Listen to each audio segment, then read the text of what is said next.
canal do Monitor, tudo bem, tranquilo, suave, na paz? Na tela de hoje, quer dizer, no vídeo de hoje, nossa sistemática vai ser um pouquinho diferente. Como assim?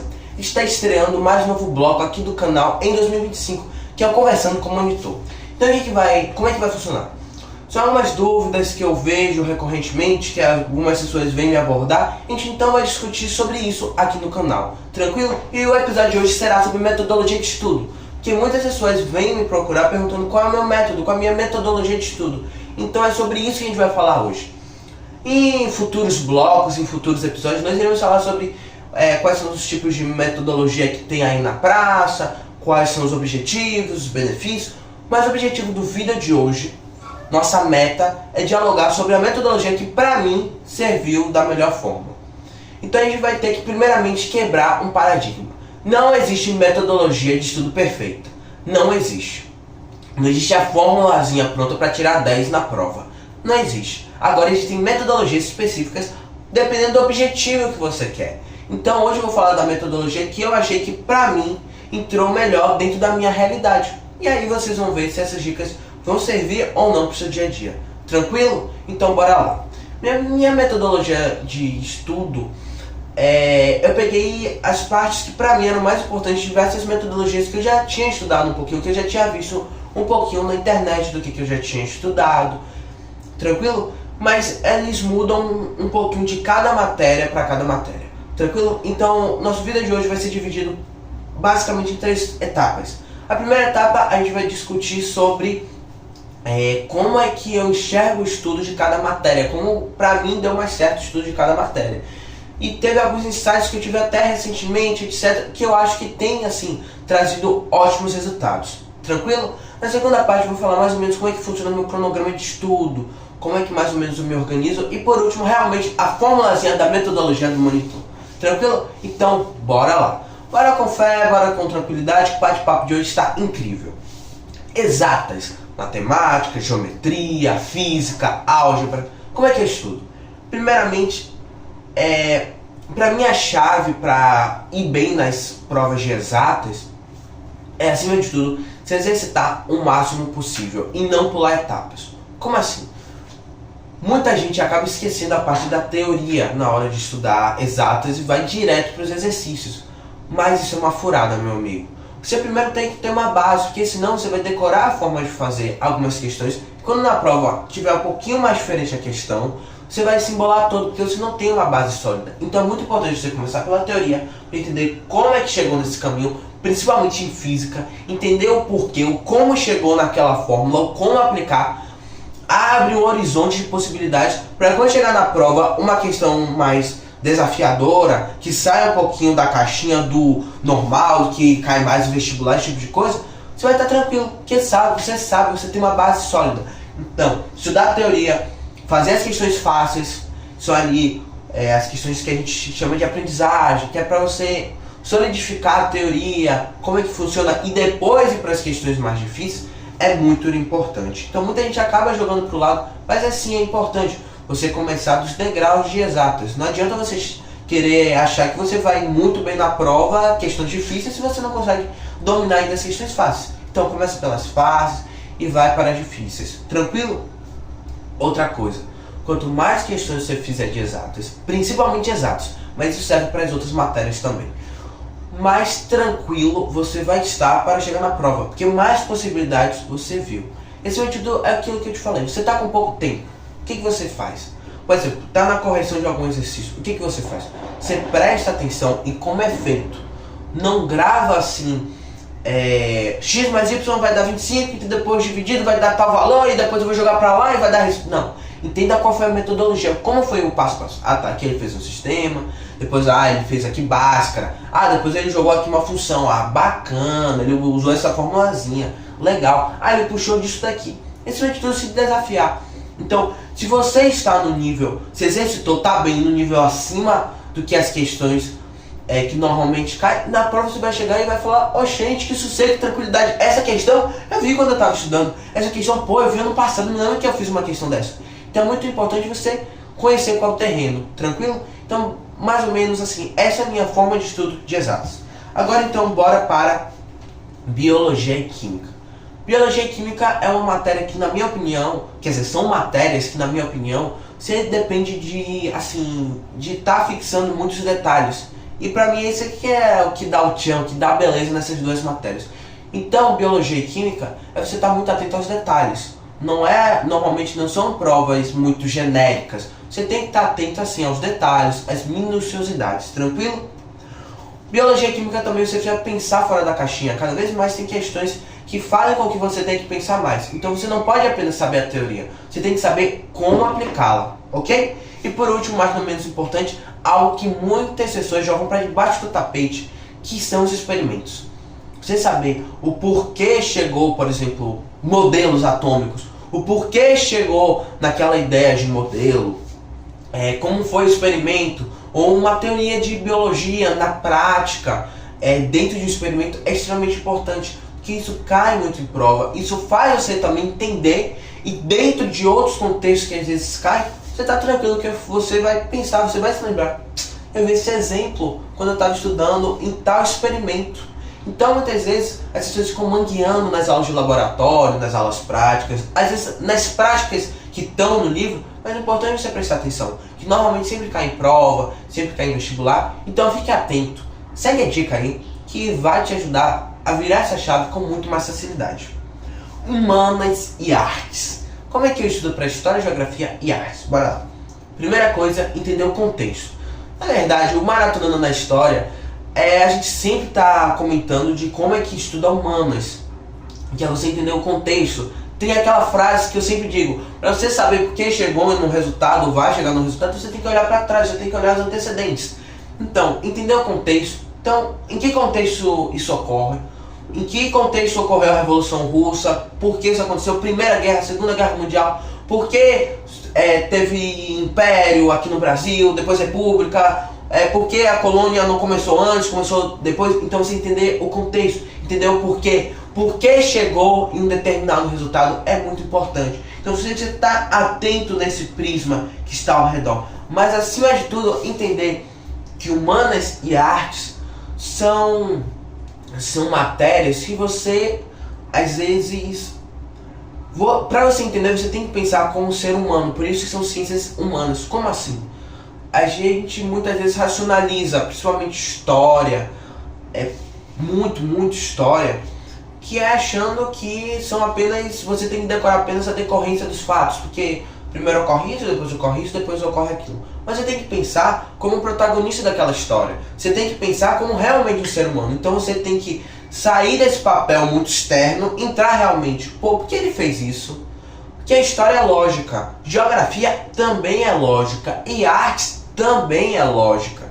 Então não é uma memorização de fatos, não é uma memorização de dados, de categorias, como geografia faz, ou de movimentos, como artes costuma fazer. É você entender assim realmente o contexto, entender por que chegou aquilo, por que ele tomou tal decisão, por que a gente classifica de tal forma. Então acima de tudo é você entender o genérico, não é o genérico, mas acima de tudo assim, os pormenores que estão ao redor. Se você tiver uma boa base, se você tiver uma boa base nesse prisma que eu comentei, você vai tranquilamente fazer as provas de História, Geografia e Artes com sossego, sem medo nem remorso. Então bora agora para linguagens. Linguagens é uma prova, e Geografia também, mas agora em foco só linguagens, mudou muito de uns 20 anos para cá. Mudou a metodologia de ensino, mudou a metodologia de cobrança, realmente foi uma mudança, uma transformação. E essa transformação é boa e é ruim. Como assim é boa e é ruim? A boa é que você não tem mais que ficar decorando morfologia, função sintática, oração, sujeito, período. Você precisa saber que existe. Você tem que saber as categorias, as classificações, mas acima de tudo as provas têm cobrado cada vez mais dentro e fora de vestibulares, em concursos, em provas de colégio. Você pensar fora da caixa, ou seja, você entender os porquês, as razões. Então realmente sair dessa caixinha e não ter preguiça para pensar.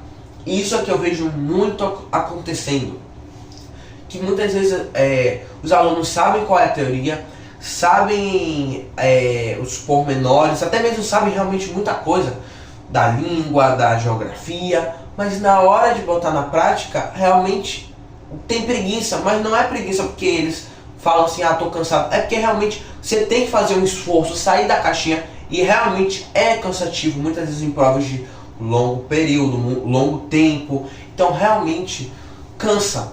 Por isso que você tem que se exercitar em casa antes, você tem que se preparar antes. A prova é como uma batalha, como uma guerra. Se você for desarmado para essa guerra, para essa batalha, você vai sair todo quebrado e com um péssimo resultado. Mas se você se preparar como se estivesse indo para uma maratona, você vai lá chegar e vai estar sossego, porque você se preparou, você treinou, você está preparado, você fez provas mais difíceis ainda. Então isso é muito importante. Redação. Redação tem muita formulazinha, principalmente para o texto do Enem. Ah, faça desse jeito que está pronto.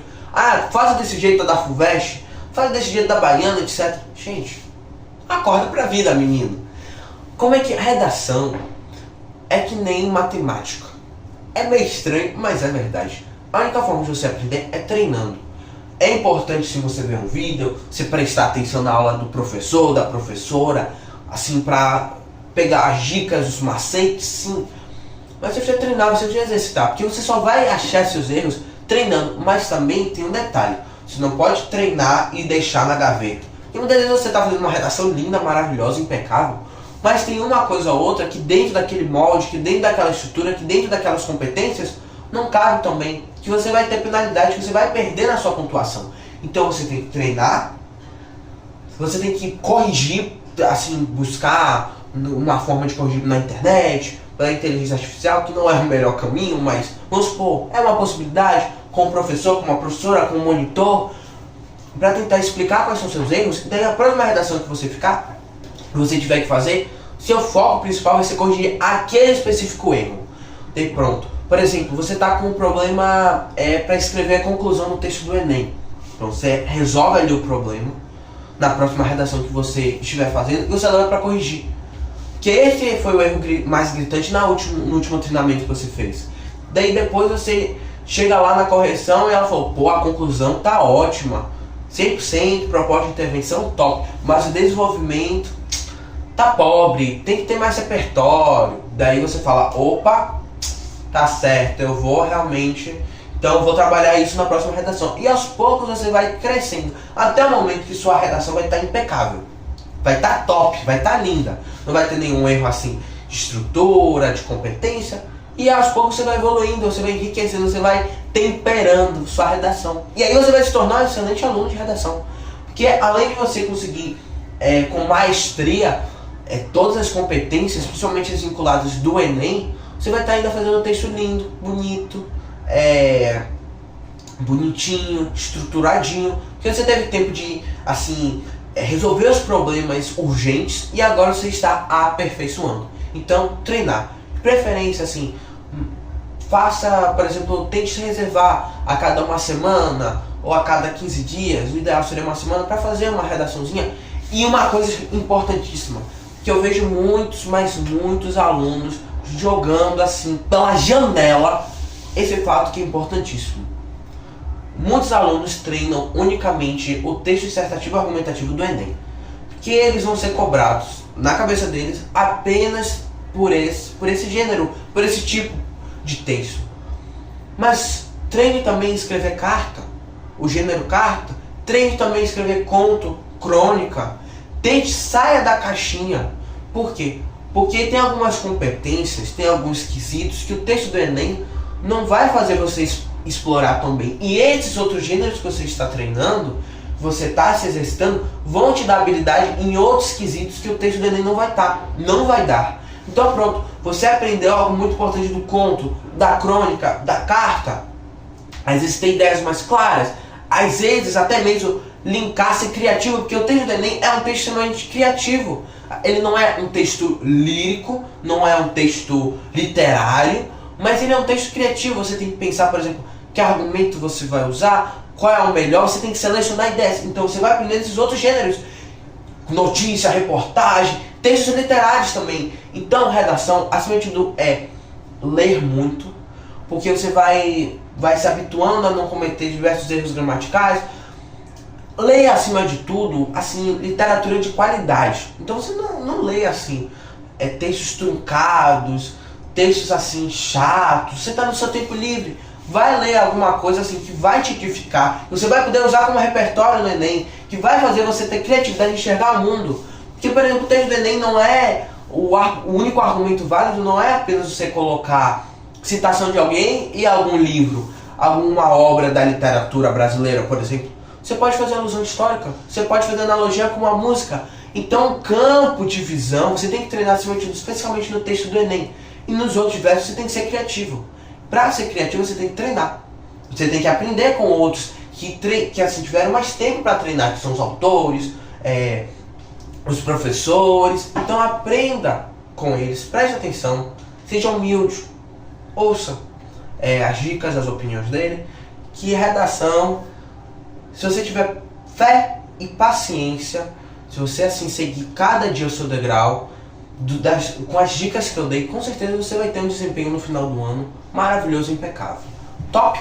Então nós estamos indo para a nossa última matéria, que é filosofia e sociologia. Filosofia e sociologia é diferente da metodologia de estudo de humanas que eu comentei. Filosofia e sociologia você tem que entender.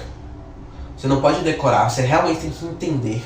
Mas acima de tudo você tem que realmente fixar na sua cabeça, dentro dos seus miolos, alguns termos. Como assim? Cada filósofo, cada sociólogo vai utilizar termos específicos para designar o seu pensamento específico. Então, por exemplo, se você vê a sociologia clássica, por exemplo, Durkheim, Marx, Weber, se você vê esses filósofos, esses sociólogos, você vai observar, por exemplo, que tem coisas que eles falam sendo a mesma coisa, mas com termos diferentes. E aí a questão vai estar trocando só o termo de um para o outro. Entendeu? Então você precisa saber. Você tem que decorar na palavra certa, mas realmente impregnar na sua cabeça as palavras-chave de cada pensador. E isso serve para a filosofia e para a sociologia. Então, por exemplo, você viu uma questão na prova. Pá! Normalmente vem com texto. Nem olha o texto. Ouça. Olha logo quem é o autor. Pronto. Platão, Sócrates. Se a bibliografia pode estar falando sobre um livro sobre os sofistas, ou sobre os pré-socráticos, ou sobre os sociólogos, tal, Y, pronto. Já sei que esse cara está falando alguma coisa. Então você vai logo e você faz setas com os termos, as palavras-chave desse autor. Pronto. Ele fala sobre isso, tem esse termo importante, tem isso, pronto. Top. Você olha para o texto. Ele está falando sobre isso daqui. Então você circula essa palavra-chave. Não, ele tá criticando outra pessoa. Então se marca quem é o nome da pessoa, a ideia da pessoa e faz outras setas. Pronto. Daí você vai saber assim. Daí a questão vai perguntar. É correto. Quando você sabe da questão, você vai já saber especificamente sobre o que está falando. Então pronto, eu já sei que é sobre isso, ele está criticando sobre isso, a solução dele é essa. Pronto. Já tem o gabarito pronto. Já tem o norte para saber qual é a alternativa, qual é a resposta discursiva que estará mais correta, que estará mais completa. Então realmente, sociologia e filosofia, você tem que realmente dominar as palavras-chave de cada pensador. Além disso, você não pode subestimar filosofia e sociologia. Por quê? Filosofia e sociologia são excelentes repertórios socioculturais e que para você utilizar em um texto discursivo dissertativo, argumentativo do Enem, é muito mais simples. Às vezes você precisa assim detalhar menos muitas vezes suas ideias do que quando você vai estar falando sobre uma alusão histórica, para quando você estiver falando sobre uma alusão a um livro. Então filosofia e sociologia é realmente uma carta na manga na hora de escrever qualquer texto dissertativo argumentativo, especialmente o do Enem. Então bora lá, né? Eu já falei como é que é a minha metodologia de estudo das matérias, de forma geral. Mas agora eu tenho que comentar como é que eu prometi pra vocês, né? Tenho que comentar como é o meu cronograma de estudo, como é que funciona. Primeiramente, logo no início da semana, ou no início do mês, eu arrumo meu calendário, eu faço o cronograma de estudo do mês, referente às provas. Como assim? Porque você realmente tem um foco maior para a prova da semana, isso é um fato, mas você jamais pode deixar as outras matérias assim de lado. Então como é que eu faço para assim balancear essas duas coisas? É isso que a gente vai comentar um pouquinho agora. Primeiramente, qual é o seu comportamento na sala de aula? O aprendizado começa desde quando você chega na escola. Se você chega, por exemplo, com sono, se você chega acordado, com um bom café da manhã, se tomou banho ou não, porque o banho desperta. Então, como é que você chega na sala de aula? Essa é a primeira pergunta. Número 2, onde você senta? Número 3, quais são as suas influências? Ô rapaz, tá parecendo um interrogatório. Sim, é um interrogatório agora. Porque, deixa eu explicar como é que funciona. Se você chega na sala de aula, primeiramente já, assim, animado, seja pelo futebol no final do dia, ou pela matéria de tal professor, ou porque vai ter uma aula mais engraçada, você já chega com um ar mais disposto. Você conseguiu ter uma noite de sono, uma noite de sono bacana, está conseguindo acordar melhor, acordar assim disposto, melhor ainda. Se você tomou um bom café da manhã, você vai conseguir prestar atenção com muito mais facilidade durante o dia inteiro. Tranquilo? Qual é o seu lugar? Se você estiver sentado atrás, beleza. Se você estiver sentado na frente, beleza. Mas vai depender de você. Como assim? Porque a frente te tira muitas vezes de distrações desnecessárias.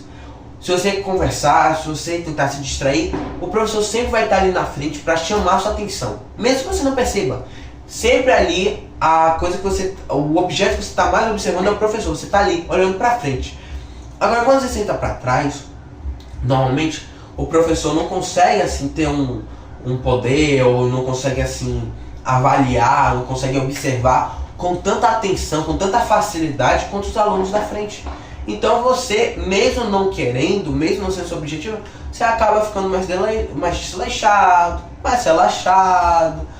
Se sua postura começa a achar que você está mais numa cama do que numa cadeira, você começa a bater aquele soninho, o professor não está me vendo, deixa eu tirar um cochilo, vou estudar outra matéria que não é do professor, tranquilo? E terceira coisa, suas influências. Como assim?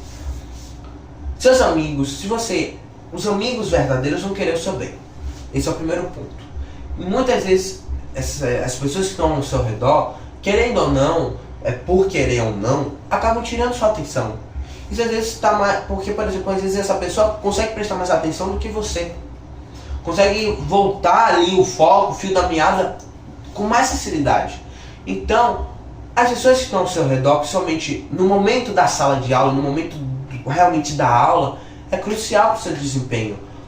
Porque se você estiver, às vezes é até interessante, esse é o intuito do mapa de sala, tirando que eu acho assim que tem diversos pontos negativos, e eu realmente me coloco contra essa ideia de mapa de sala, mas o intuito do mapa de sala é colocar você em um ponto onde as pessoas ao seu redor, você não conhece as pessoas que estão ao seu redor, então você vai ter menos chance de você puxar um papo com essa pessoa. Mas você pode tranquilamente conversar, ter um papo firme com seus colegas, falar assim: bicho, meu amigo, tá complicado, meu rendimento não tá legal essa matéria. Nessa matéria eu vou sentar na frente, que às vezes nela eu perco mais atenção, às vezes dá um bug na cabeça, então eu vou sentar mais na frente. Bora sentar na frente? Bora tentar focar? Então, converse, não tenha medo, o bate-papo serve para isso. Então sim, a primeira coisa você precisa identificar como é o seu comportamento dentro da sala de aula. Tranquilo? Segunda coisa, você não pode ir para a semana da prova, para a véspera da prova, sem saber as bases. Então você tem que ir para o seu estudo já tendo as bases prontas. Para você ter as bases prontas, tem duas opções. Ou você tem que prestar bastante atenção na sala de aula, o que está acontecendo na aula, ou você precisa em casa separar um tempo para se dedicar àquela matéria que você não prestou atenção. O detalhe é que no momento que você estiver assim, tendo esse tempo de estudo, está ganhando esse tempo de estudo em casa, você vai ter que abrir mão de alguma coisa. Do seu tempo livre ou do estudo de outra matéria. E quando em nenhuma das duas vertentes é o ideal. Porque você vai descansar a cabeça, é um fato. Mas também você pode estar enforcando outra matéria que mais na frente vai te prejudicar, porque você não estudou, você não está com as bases dela, para a prova que vai ter. Então, tenha as bases sólidas. Foque em ter as bases sólidas a priori. Segunda coisa, estudar revisar e bater um olho são coisas diferentes. O estudo é um processo longo, mas que tem que começar na sala de aula. A revisão é aquela tirada de dúvidas e você se exercitar mais, que você pode fazer com tranquilidade na semana da prova. Você não vai ficar desesperado. Mas você não pode estudar na semana da prova, porque com certeza você vai se embolar. Se você conseguir, maravilha. Terceira coisa, bater um olho. Bater um olho é só ali você refrescar a memória, um termo, um outro, um dado. Aí sim você pode fazer na véspera, você pode fazer faltando 2 horas para a prova, etc. Mas você não pode querer revisar ou estudar na véspera da prova ou no dia da prova. Jamais. Isso é furado. Então você precisa se organizar. Você precisa saber o que são prioridades. Você precisa aprender esse jogo de cintura, o que eu vou abrir mão, para tentar se perder o menos possível. Tranquilo? Suave na nave? O que mais? Outra coisa que a gente tem que comentar é a questão dos resumos. Como é que funciona? O resumo de cada pessoa tem que atender às suas demandas. Então, por exemplo, para algumas pessoas, ter exatamente o que o professor falou é um caminho. Já para outras, escrever com as suas palavras é o ideal. Já para um outro grupo, prestar atenção é o mais importante do que está acontecendo na aula. Já para um outro grupo de pessoas, fazer um caderno todo colorido é maravilhoso. Para um outro grupo de pessoas, desenhar o que está acontecendo, ilustrações, etc. é a melhor forma de fixar ali o assunto. Utilizar vários marca-textos, caneta colorida. Então você precisa, acima de tudo, aprender como é seu tipo de estudo. Que isso não vai ter fórmula pronta. Por exemplo, o que eu tenho observado é que eu tenho uma memória fotográfica muito boa.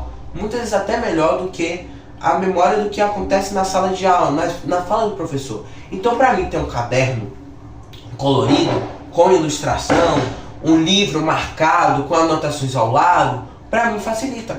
Mas possa ser que para você não. Que o mais importante é você ali fixar o que o professor está falando, que ali vai ser o mais importante.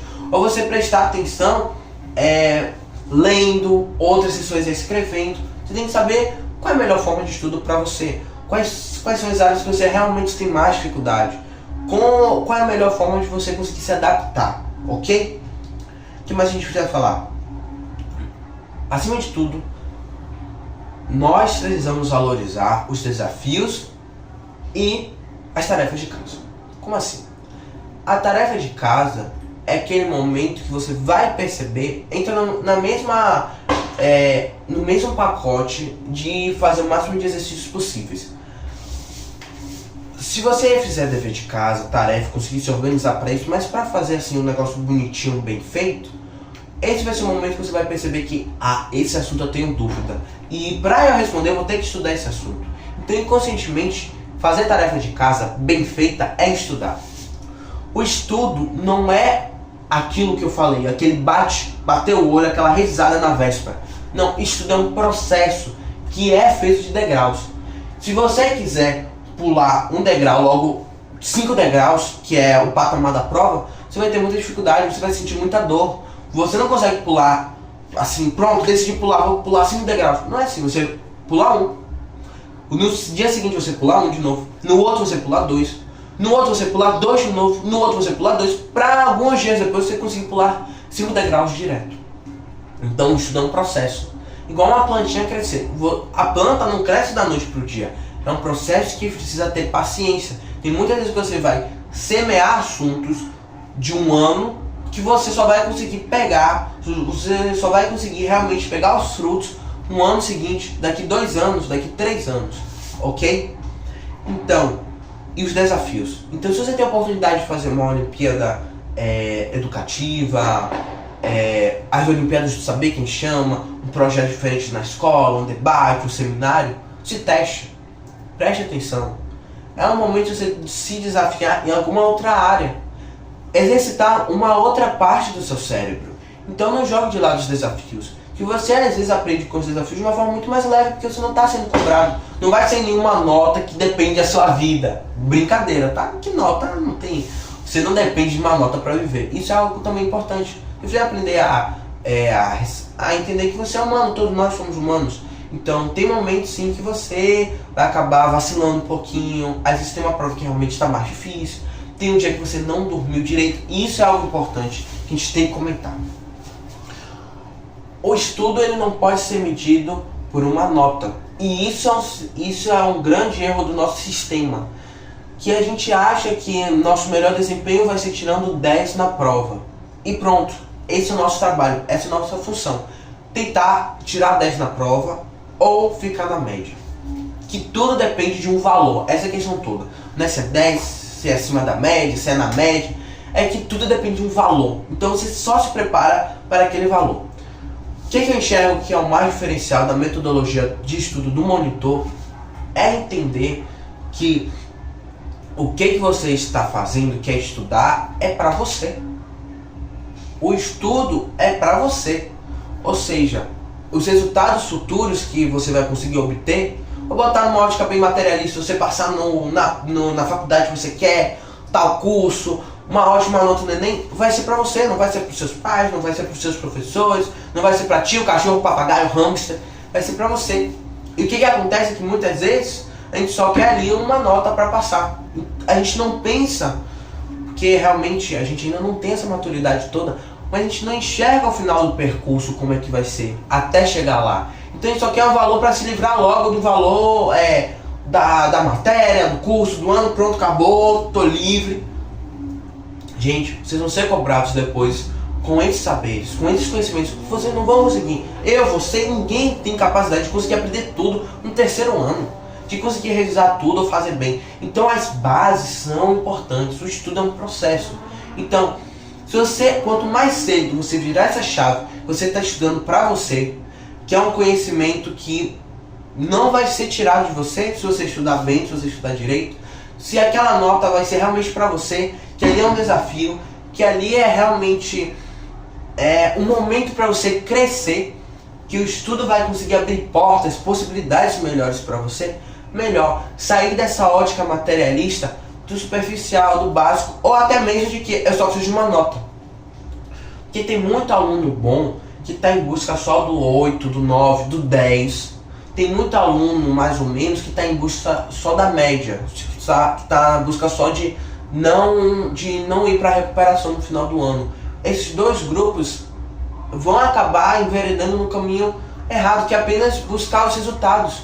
Mas o resultado da prova são N fatores que estão relacionados. Você está com dor de cabeça no dia, você não comeu direito, você está com sono, dormiu mal, teve pesadelo, não se exercitou, está com sono, está doente, o pai, a mãe, o avô teve algum problema. Então, o mais importante não é o resultado, mas é o processo. Que se você aprendeu com o processo, você consegue reproduzir o resultado em outros momentos, em outras circunstâncias. Agora, se você tem um bom resultado, um resultado que para você seja bacana, mas um processo ruim, um processo mal feito, você jamais vai conseguir ter um outro resultado que seja bom para você. A não ser que você consiga resgatar esse processo e fazê-lo de uma forma bem feita. Você conseguir fazer esse processo assim, de forma assim, eloquente, de uma forma assim, bem estruturada, bem feita. Então, a chave que pelo menos que eu enxergo na minha metodologia de estudo é enxergar que o processo é mais importante que o resultado. Que aí você vai se cobrar no processo e não no resultado. Se você se cobrar no processo, você vai ter foco, resiliência, determinação. Que o mais importante é a caminhada, não é apenas um resultado qualquer no final. E isso muitas vezes é que você aprende nos diversos desafios. Você se coloca em situações onde a cobrança é menor, onde você depende menos às vezes das circunstâncias, para você ter vias de escape, você ter ali cartas na manga. Então pronto, não resolvi uma questão, falta 5 minutos para a prova acabar. Lembra daquela Olimpíada que eu fiz? Eu consegui resolver aquela questão faltando 5 minutos, não valia nota nenhuma, eu não estava estressado, não estava com medo. Agora também, respira fundo, tenha calma, tenha fé. Lembra aí da aula do monitor, o que ele falou? Pronto, já sei como resolver. Mantenha calma, pronto. Acabou a prova, a questão está feita, bonitinha, linda e maravilhosa. Então, valorize o processo. Nossa sociedade de hoje tem cada vez menos valorizado o processo e tem valorizado apenas os resultados. Isso é um sistema que está em tudo, está no sistema educacional, está no sistema de trabalho, tá, que o resultado é mais importante. Não, o resultado não é mais importante. O processo é o mais importante. Então, a última coisa que eu gostaria de comentar é a questão de que agora é relacionado ao resultado, não ao processo. O resultado realmente, ou seja, o dia da prova, o dia da aplicação, está relacionado a 3 aspectos: seu conhecimento, sua saúde e seu emocional. Como assim? Você já está bem de saúde. E quando eu digo bem de saúde, não é apenas meu triglicérides está ok, meu LDL, meu HDL está bem, estou magro, não estou obeso. Não é isso que eu estou querendo falar. Tô fazendo academia, não estou. Não. Quando eu digo saúde, eu estou querendo dizer assim: como é que está a sua vida? Como é que está a sua vida? Você está num ambiente estressado? Você está dormindo direito, menino? Você está se alimentando bem? Você está ingerindo água? Ou você só está tomando café? Beba água. É importante se alimentar bem, comer frutas, verduras, legumes. Eu vou dar agora uma de mãe e uma de pai. Tem que dormir bem, tem que dormir cedo, especialmente para o resultado. Ou seja, não durma à tarde na véspera estudando. Apenas revisa na véspera, apenas bata o olho na véspera.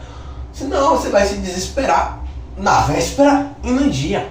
Se programe, tem organização. Você está se exercitando, sua mente só está no estudo, sua mente só está em perda de tempo, em internet, YouTube, Instagram, TikTok.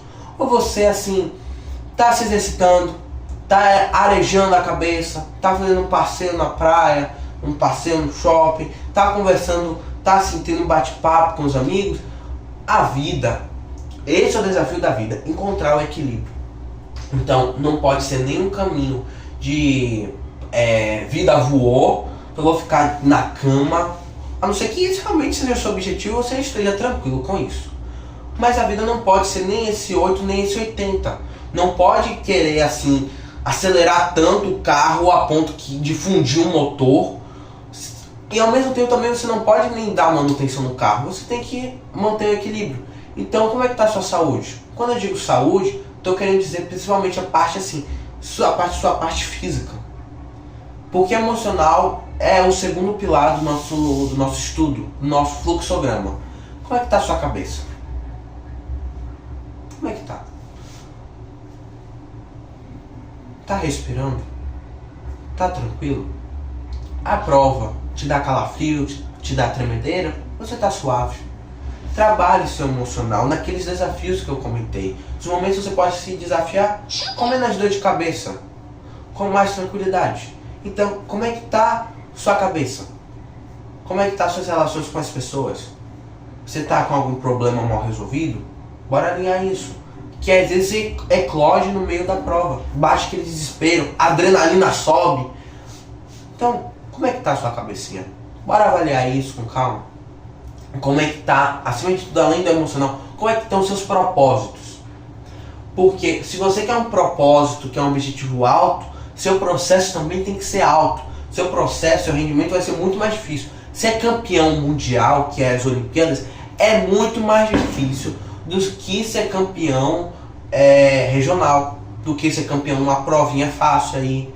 Ser o maior surfista, o maior nadador, o maior skatista, o melhor médico, advogado, engenheiro, escritor, tem assim um processo árduo. Então, o seu emocional também tem que estar ligado assim, quais são os seus objetivos.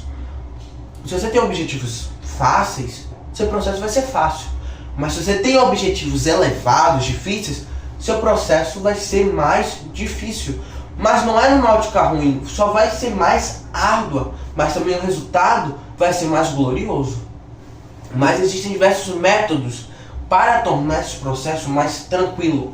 O primeiro deles, organizar já seu horário, vai te dar uma tranquilidade maior, de saber que você não está botando nenhuma matéria de lado e também nenhuma parte importante da sua vida. Passear com os amigos, com os brothers, caminhar, fazer exercício, fazer aquela higiene mental. Também, segundo ponto, tornar os momentos de estudo momentos agradáveis. Por exemplo, tinha algumas matérias que eu não era muito fã de estudar, ou em alguns momentos eu não estava muito afim de estudar. Mas algo que eu amo de paixão é música. eu amo realmente música, instrumentos, então o que eu faço? Eu achava que não ia dar certo, mas deu muito certo. Eu comecei a estudar essas determinadas matérias com músicas, mas músicas que não tirassem minha concentração. Então eu via uma música instrumental, eu via uma música que eu não tivesse que prestar tanta atenção na letra, ouvia uma música clássica, ouvia até uma música realmente um pouquinho mais diferentinha, pronta ali, me concentrando, bacana, para deixar aquele momento um momento mais leve, mais tranquilo. O estudo não tem que ser algo penoso, pode ser algo alegre, pode ser algo leve, tranquilo. E é esse o nosso propósito nas teleaulas do canal do Monitor. Tornar as aulas, assim, elementos lúdicos, leves, que acima de tudo você se divirta com o estudo. Então essa é a nossa base. Quando a gente está falando do tripé da metodologia de estudo aqui do canal. E o terceiro de todos é o estudo, é o processo. Mas isso aí a gente já comentou durante o vídeo inteiro. Então, qual é a minha fórmula? Bora logo falar então. Você que não prestou atenção em nada, já quer pular logo para a fórmula. Qual é a fórmula? Primeira coisa, preste atenção no tripé. Saúde, emoção, mente e estudo. Segunda coisa, foque no processo e depois pense no resultado. Foque no processo, que os resultados vão ser positivos.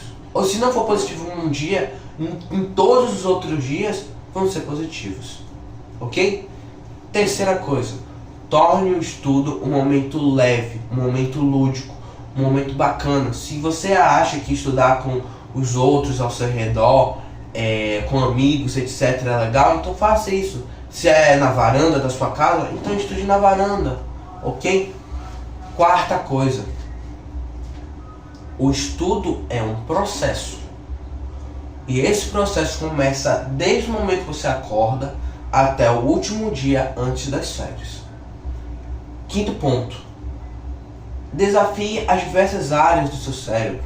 Então, o estudo é importante, mas foque também num exercício, num instrumento, num jogo. Foque no desafio que você pode, num projeto, num seminário. Então, se coloque em desafios que vão te facilitar para os seus objetivos e para o seu resultado final. Que você vai conseguir fazer esse resultado de uma forma mais leve. Se seus objetivos são altos, se prepare para um processo alto. Um processo um pouquinho mais complexo. Então avalie quais são seus objetivos, quais são seus propósitos, para você assim não ficar mal, não ficar triste, porque você não vai ter habilidade suficiente. É igual um campeão regional querer competir no mundial. Ele tem que estar pronto. Um time de futebol que só joga em campeonatinho de bairro não vai conseguir ir ter um bom desempenho, por exemplo, na Copa do Mundo, no Mundial de Clubes, porque ele não se preparou para isso. Então, avalie seus objetivos e se prepare para eles. Ok? De boa? E sétimo e último ponto.